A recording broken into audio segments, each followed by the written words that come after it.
for our next guest, they brought a live demo, which is always fun. You know, as a consumer myself, I want the companies that are relevant for me to cater to my needs at any given moment. So to help companies learn how to react as fast as possible to the customer's needs, or especially my needs, are Bernd and Torben from Salesforce. So let's give them a big round of applause, okay? Last energy. You're welcome. Thank you, Katjana.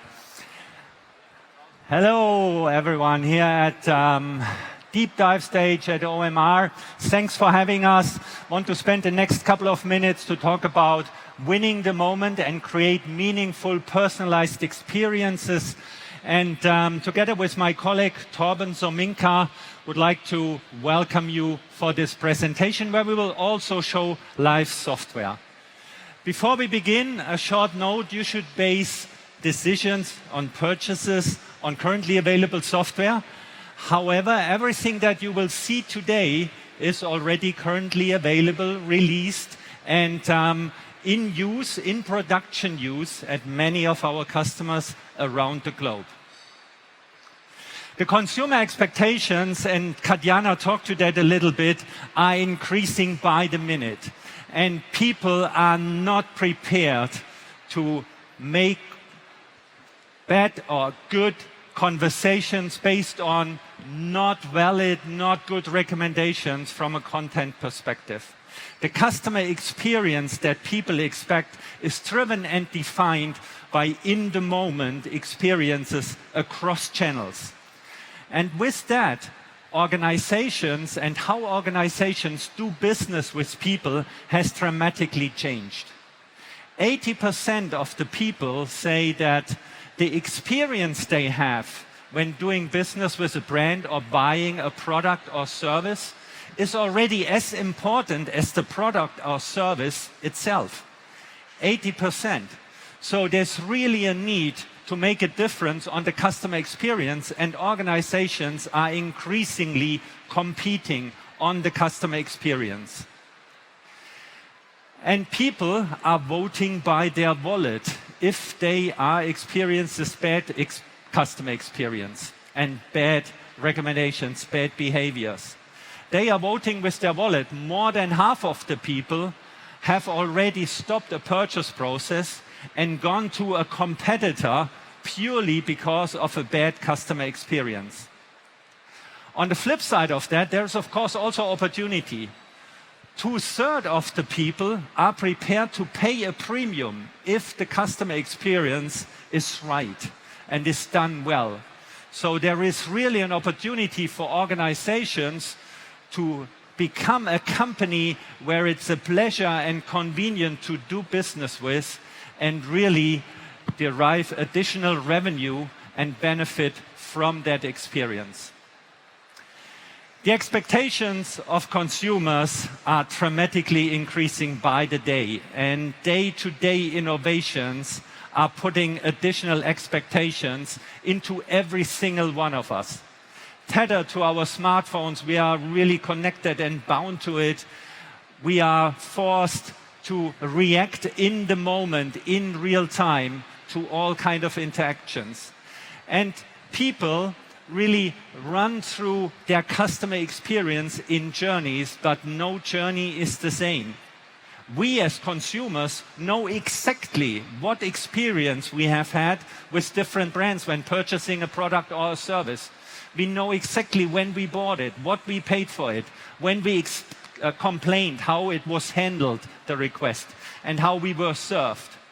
But the big challenge for the organizations is, of course, to orchestrate all that as well and know you, where you are in your journey with the company, what you have bought, what your experiences were, and orchestrate that in a way to improve your experience and make it meaningful. Now, how can we create these perfect, meaningful experiences when all our organizational units and also systems are siloed? And this is in fact a picture that we see in many organizations that we talk to. Organizational units have come to life over a period of time and have been developed in order to serve specific needs of the customers. It's all done with good intentions and with good faith, and they have all their role to play in corporate life, but they also have their own KPIs. And while they could be and will be in many areas very successful against their KPIs, these KPIs are on the one side, inside out. They are measured at a departmental level and typically don't look at things like customer experience, customer happiness, and really the relationship to the customer. And then on the other side, these KPIs are isolated. Doing really well on the green KPIs might have a really negative impact on the yellow ones, and the same with the other colors. On top of that, if you have multiple brands under your umbrella of organizations, you can multiply this slide by the number of brands that you try to operate and orchestrate in order to ensure a consistent experience at your customers. Now, to illustrate that, we have taken this chart to show all these departments are working in their own areas, a lot of times with their own systems, and more often than many of us like, even with their own data. But it's a hard requirement to bring that data together and allow these organizations to group around the customer and work as seamless as possible towards customer success and customer happiness. We all know that convenience and ease of use are driving much more the experiences than purely price. And on the first slide, we had the proof for it with the measure that we saw. So we need to orchestrate all these different departments around the customer, really, in order to ensure a seamless, positive, lasting customer experience that creates brand loyalty over time and keeps customers happy and engaged with the brand. In order to solve that, and we'll take a deep look into that in a moment, there is a real-time interaction solution component that some of our customers use in order to bridge the gap across these different silos of the organization and across the different touch points. This solution collects any behavior on almost any owned channel that you have, be it online or offline channels even, and puts it into the Salesforce Marketing Cloud and gives you deep insight and visualization about the customer journey and how your customers and prospects progress through that journey. It comes with 4 key capabilities that are required in order to create these seamless experiences with your consumers, with your customers. So the first thing, the insight to capture data on any interaction, on any touch point from known but also from unknown people, prospects that visit your website and they haven't identified yourself yet, to coordinate the engagement everywhere across all the channels that you have. And that's not only digital channels, that's also point of sale, an ATM, for example. Offline channels, really, that are difficult to grab in a real-time conversational environment. And we'll see that in a moment. Then the solution needs to be able to visualize the entire life cycle, and this is relatively easy. You start at a macro level and you see the customer life cycle in the stages. You see where customers drop out of the life cycle, which you might create an audience for retargeting with, for example, and you can see where your journeys work well and don't work well in order to allow you to adjust and get the best possible returns for your initiatives. And then, of course, to optimize the experience, learn from every interaction, take data into account to provide the next best offer or the best next action to interact with any given customer or prospect in the channel of the consumer's choice. And with that, I hand over to Torben to show us some of this live in software. Come on, Torben, take it away.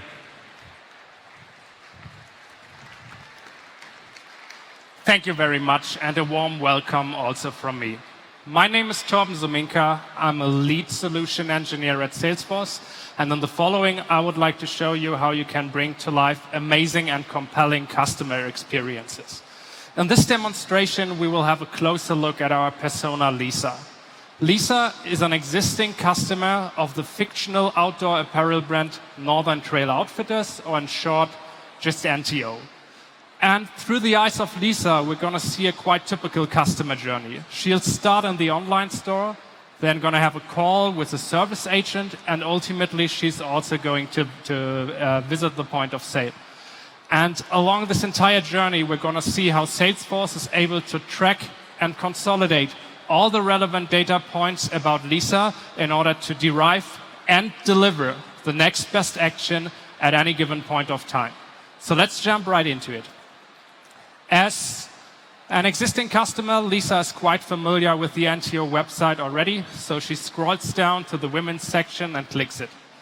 And like probably many of you here in the room, she has also participated in the Hamburg Marathon 2 weeks ago, and now she needs a new pair of running shoes quite badly. So she clicks footwear, and then she sets the filter to running accordingly. Pretty basic so far.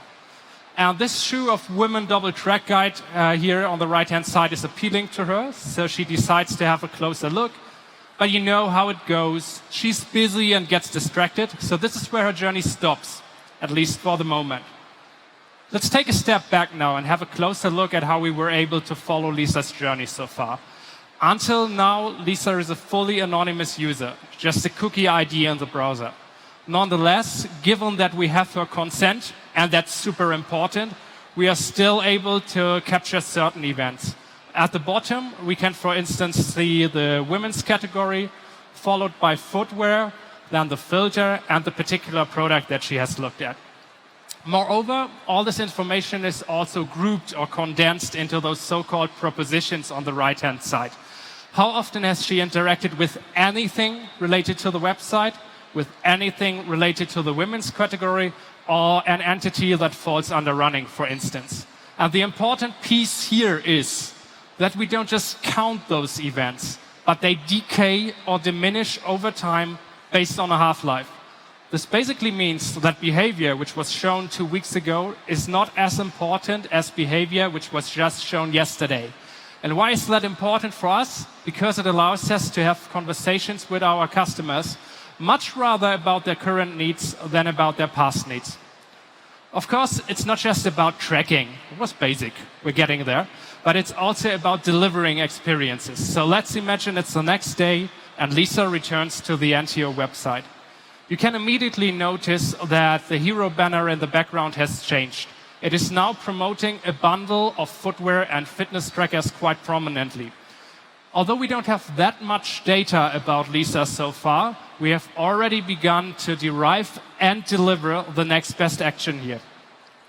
We can also see that there is another banner below it promoting the NTO community because we're not yet logged in. And of course, a customer community is super valuable for somebody like Lisa because it allows her to exchange thoughts and experiences with other running enthusiasts just like her. She feels compelled and therefore decides to log into the community and engage in the conversation with all those other running enthusiasts. Let's give her a second. And while totally stunning experiences can be achieved with communities built on Salesforce, in this particular session today, we rather want to focus on tracking data and how we can use it to drive the customer journey. So let's have a look once again at our tracking profile. At the top, we can now see that indeed the email address was captured during the login event. We can now stitch together all the web-based behavior with the wealth of information we already have in our CRM system because Lisa is an existing customer. And speaking of CRM systems, let's imagine that in the community, Lisa has actually learned it can get tricky with the size of the shoes that she's interested in. Therefore, she decides to reach out to the customer service of Northern Trail Outfitters. And what you see here is the concrete view of the service agent looking at Lisa's profile in the Salesforce CRM system. Of course, there's all the basic information, first name, last name, email address, phone number, but we also have lots of additional details around customer satisfaction, loyalty scores, opt-in status, for instance. And moreover, we also know the entire history of both past purchases and marketing activities with Lisa, which is, of course, super necessary for a service agent to respond to service inquiries quickly. Let's take it to the next level now, because once we hit that Interaction Studio tab, we see the entire tracking history we have previously seen on the other screen. And while such granular data is, of course, super cool if you're a data scientist, as a service agent, I rather need the condensed snapshot. Where's Lisa currently in her customer journey? What are the conversations I should be having with her? And what might be the concrete products which I should propose to her? Here we can once again see the bundle of footwear and fitness trackers. All the service agents should be talking about making an appointment at the NTO store. And the latter idea actually resonates with Lisa well. So the service agent hits the interested button here. And this piece of information is now, of course, also fed back to our central marketing profile. And this allows us to incorporate it in our next decision how to proceed with Lisa. Okay, it's the next day, and Lisa goes for her appointment at the NTO store. And in this context, it's important to highlight that Lisa has been using the NTO app for quite some time already. And in that app, she is logging in with the same email address she has also used for her purchases in the browser. This now allows us to associate certain in-store behavior with the rest of the profile we have about Lisa. Concretely speaking, when she passes by some of the beacons located in that store, an event will be fired. For instance, this allows us to track that she came into the store passing the entrance. Afterwards, she comes by the camping gear. And once she gets close to footwear, she's actually automatically injected into a campaign. And as part of that campaign, she receives a push notification. And that push notification has the offer once again about footwear and fitness trackers and a 15% discount. Consistency is key here across all channels. In case she misses the push notification, she also gets an email. And finally, with that special offering and having tried out the different sizes of the shoes, Lisa is compelled and makes a purchase.